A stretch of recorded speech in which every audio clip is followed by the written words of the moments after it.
India news लगातार अयोध्या में मौजूद है, आपको यहाँ के उत्सव के माहौल को दिखा रहा है। ये रामोत्सव है और राम को अगर परिभाषित करना हो तो शब्द कम पड़ेंगे, किताबें कम पड़ेंगी, सोच कम पड़ जाएगी। लेकिन जो प्राण प्रतिष्ठा समारोह हो रहा है वो हम आम इंसान नहीं समझता उतनी अच्छी तरीके से जितना अच्छी तरीके से धर्म के जानकार, शास्त्रों के जानकार होते हैं। कालेराम मंदिर नासिक से हमारे साथ इस वक्त जुड़ रहे हैं श्री महंत महामंडलेश्वर सुधीर दास जी महाराज। सुधीर दास जी, बहुत स्वागत है आपका इंडिया न्यूज़ पर। जय श्री राम। जय श्री राम। आप हमारे साथ चलते रहे इस मार्ग पर और मुझे ये बताएं कि प्रधानमंत्री आपके पास आए थे नासिक के कालेराम मंदिर में, हमने सबने तस्वीर देखी थी, क्या बातचीत हुई थी आपकी तब उनके साथ?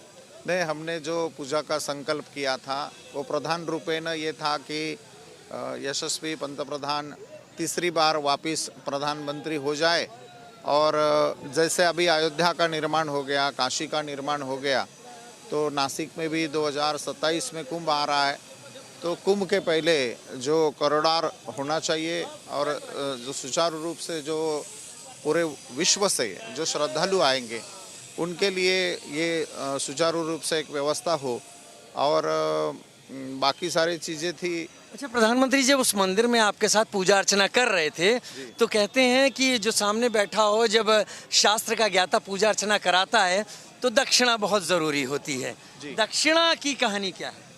ऐसा है कि आदरणीय मोदी जी को मैंने कहा कि आप तीसरी बार प्रधानमंत्री बन जाए, यही मेरी सबसे बड़ी दक्षिणा है। और जब तीसरी बार आप प्रधानमंत्री बन जाओगे तो वापस कालेराम मंदिर में आएंगे, ऐसे ही मैंने उनसे निवेदन किया था। तो ये बड़ी सुंदर एक ये थी।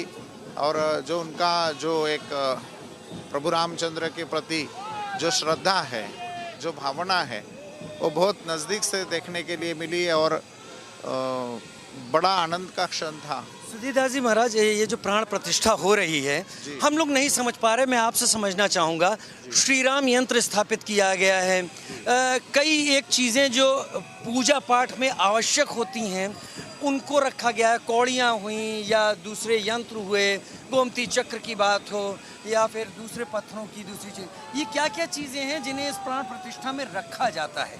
जैसा है कि जैसे प्रायश्चित विधि से कर्म का आरंभ होता है, जो यजमान प्रायश्चित करके पूजा में बैठते हैं और उसके बाद में गणेश अंबिका पूजन होता है, मातृका पूजन होती है, वसुरधारा पूजन होता है, आयुष मंत्र होता है, नांदी श्राद्ध होता है। और उसके बाद में जैसे आज जो है जो प्रातःकाल में कल स्थापना हुई वो देवताओं का पूजन होता है।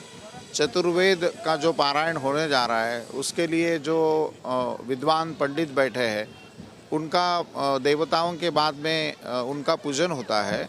और आज का जो कर्म है वो आरंभ होता है, वापस गणेश पूजन हो जाएगा। और मुख्य रूप से जो अग्नि का जो उत्पादन का जो मुहूर्त था ये अग्नि माचिस से या इन चीज़ों से नहीं प्रज्वलित होती? नहीं, जो अग्नि मंथन करके उसको निकाला जाता है वो सबसे शुद्ध अग्नि मानी जाती है। और जैसे कपास है, जो एक मराठी में वाड़ा बोलते हैं हमारे इधर, खस का जो ड्राई खस होता है ना वो, और नारियल की जो सूखी हुई जो ऊपर की जो परत होती है और कंडी, उसके एक परात में रखते हैं उसको। और उसके ऊपर जब ये मंथा हुआ अग्नि निकल जाता है तो यजुर्वेद का तीसरा अध्याय है, शुक्ल यजुर्वेद का जो समिधाग्निम दुवस्स्य, ये जो अध्याय है, समिधाग्निम नाम का जो अध्याय है, वो अग्नि की स्तुति आई है उसमें। वो विशेष रूप से समिधाग्निम का अध्याय का पाठ होता है वहाँ पे। शाम को धान्य दिवस है, आज सुबह भी गंधा दिवस, ये चीज़ें हैं जी। ये कितनी अहम है, ये अधिवास कितनी ज़्यादा खास होते हैं?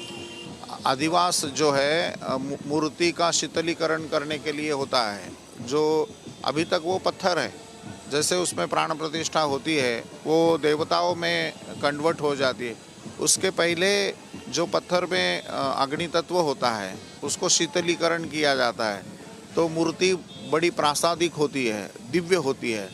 जो आह्लादिनी नाम की जो शक्ति है मूर्ति में, उसका प्राकट्य होता है। तो इसलिए अधिवास जो है, फलादिवास है, पुष्पादिवास है, शय्यादिवास है, धान्यादिवास है। तो यहाँ केसर भी भगवान के केशर में भी भगवान को रखा जाएगा। तो ये सब धर्मशास्त्रीय कर्मकांड की प्रक्रिया है, वो बड़ी विधि विधान से हो रही है। श्री राम यंत्र की स्थापना क्यों इतनी अहम है, क्यों इतनी खास है?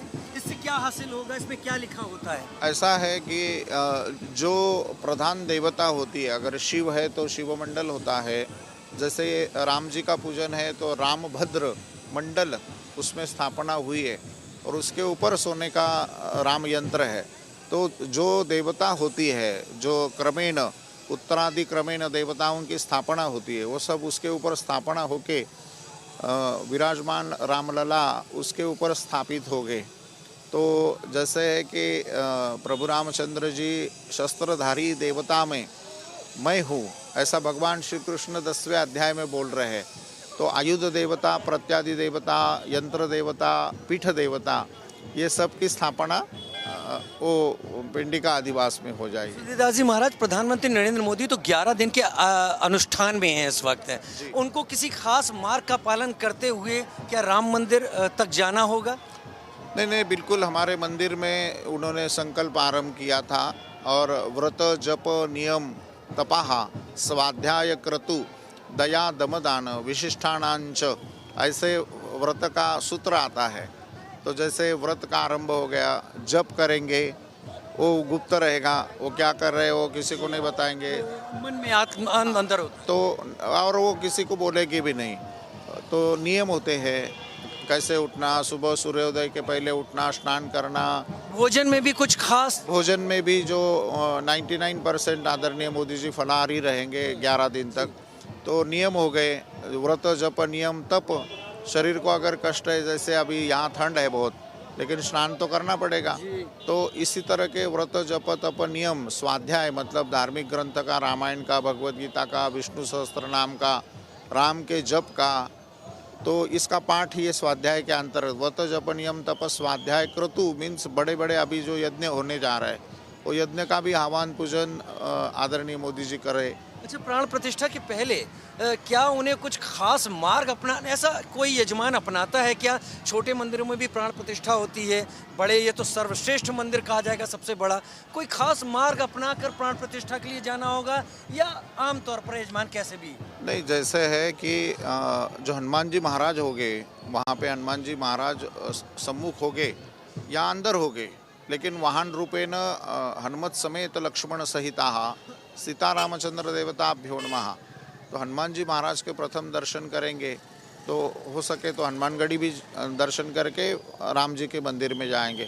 तो वाहन का दर्शन करके अंदर जाना होता है। और जैसे आदरणीय शंकराचार्य जी ने एक सब्जेक्ट, मैं ये बोल सकता हूँ कि भगवान राम के वाहन हनुमान है? सवाल ही नहीं, क्योंकि उन्हीं के कंधों पर नहीं, राम जी के वाहन हनुमान जी महाराज है। देवी देवता के पास एक वाहन है, राम जी को कंधों पर हनुमान जी ने बैठाया। जी, राम जी के वाहन हनुमान जी महाराज है, विष्णु भगवान के गरुड़ वाहन है। इस तरह से देवताओं के और देवियों के भी वाहन होते हैं, जैसे माँ दुर्गा शेरावाली। तो इस तरह सभी देवताओं के साथ में वाहन की व्यवस्था होती है। मेरा सबसे बड़ा एक आपके माध्यम से एक निवेदन था, शंकराचार्य जी ने जो सब्जेक्ट उठाया है कि भाई मोदी कैसे पूजा कर सकते हैं, तो उसका उदाहरण भी मैं गीता जी के अध्याय से ही करवा दूंगा। 10वें अध्याय में भगवान श्री कृष्ण कहते हैं, नरानांच नराधिपतिम, नर में जो अधिपति है वो मेरा अंश है। तो क्या मोदी जी नराधिपति नहीं है? क्या बात। तो हमारे पूजनीय पंतप्रधान के बारे में अगर कोई धर्मशास्त्र वेत्ता या शंकराचार्य जी जैसे लोग कांग्रेस के कहने पे अगर कोई बात कहते हैं, तो कांग्रेस वालों ने तो सुप्रीम कोर्ट में हलफनामा दिया था कि राम कल्पना पुरुष है, तो अभी उनकी क्यों सुन रहे हो, ये मेरा कहना है। और आदरणीय मोदी जी ने आज पूरा भारतवर्ष जानता है, बनारस है, काशी है, अयोध्या है, अभी उज्जैन है, मथुरा होने जा रही है। तो ये सब जो एक अपूर्व रूप इंडियन कल्चर वर्ल्ड के सामने लाया है, तो हमें निवेदन है, हम शंकराचार्य पद का भी सम्मान करते हैं, लेकिन कृपया मोदी जी के बारे में इस तरह की जो अलगरन बातें हैं न करें। महामंडलेश्वर सुधीरदास जी महाराज जी ने शंकराचार्य का शाब्दिक अपमान कतई नहीं किया। उन्होंने कहा है कि ये एक ऐसा अवसर है जहाँ पर नरों में नराधिपति की अगर भगवान बात करते हैं तो सब में अंश है, मोदी जी में भी अंश है। और जहाँ तक अधूरे मंदिर की बात है तो कहा जा रहा है गर्भगृह महाराज भगवान का एक वो स्थान होता है, गर्भगृह पूर्ण है यानी मंदिर की पूर्णता है, ऊपर सीताराम दरबार लगना है। तो जो कुछ भी है आपने सुना, विस्तार से बताया। जय श्री राम। महामंडलेश्वर सुधीरदास जी महाराज आप हमारे साथ जुड़े, आपने दर्शकों को वो जानकारी दी जिस पर दर्शक कयास ही लगाते रहे हैं। कैमरा पर्सन आकाश के साथ राजीव शर्मा, इंडिया न्यूज, अयोध्या धाम।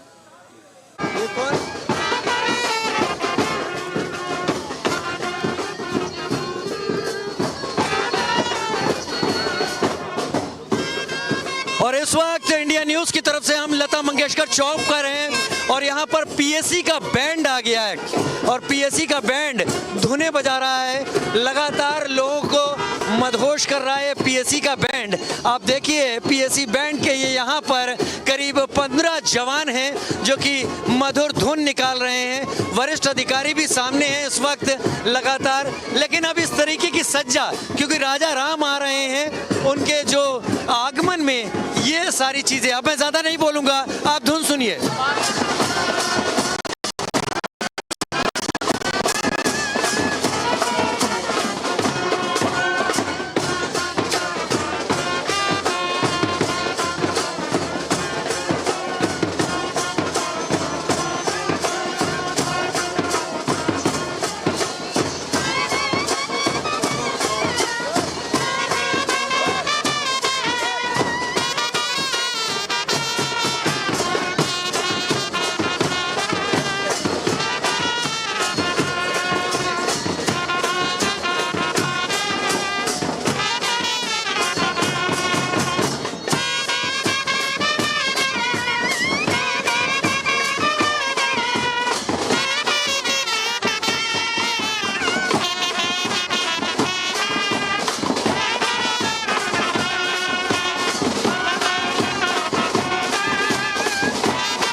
पीएससी का बैंड इस वक्त यहाँ पर धुन मधुर सुरलहरी बिखेरता हुआ और अब जैसे जैसे 22 तारीख नज़दीक आ रही है, इस तरीके के जो अर्धसैनिक बलों के बैंड हैं वो यहाँ पर प्रदर्शन करते हुए दिखाई पड़ेंगे।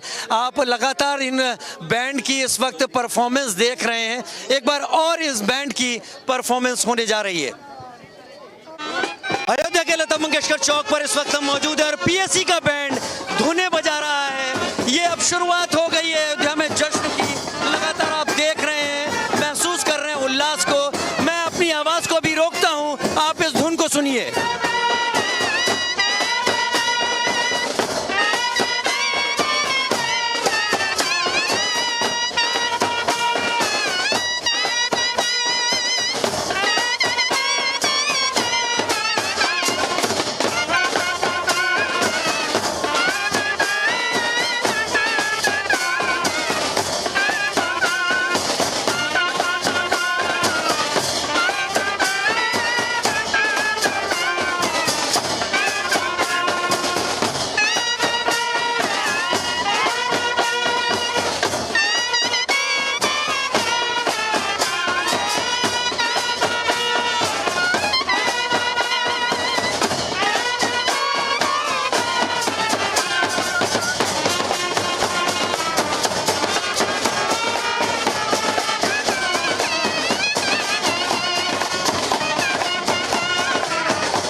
पीएसी का बैंड इस वक्त प्रोविंशियल आर्म्स कांस्टेबलरी इसे कहते हैं, और पीएसी का बैंड यहाँ पर धुनें बजाता हुआ रघुपति राघव राजा राम पतित पावन सीताराम, ये इस तरह की धुनें और भी बजेंगी। ये सारे पीएसी के जवान जो सुर लहरियाँ निकालने में हमसे कहीं ज़्यादा पारंगत हैं, ये इस तरह की बेहतर धुनें निकालेंगे। अब एक तरीके से राजा राम के स्वागत की तैयारी है, जब सरकारी अमला राजा राम के स्वागत में धुनें बजाता हुआ दिख रहा है। ऐसी बहुत सारी चीज़ें, बहुत अनोखी चीज़ें अयोध्या के लता मंगेशकर चौक से लगातार आती रहेंगी। कैमरा पर्सन आकाश के साथ राजीव शर्मा, इंडिया न्यूज़, लता मंगेशकर चौक, अयोध्या धाम।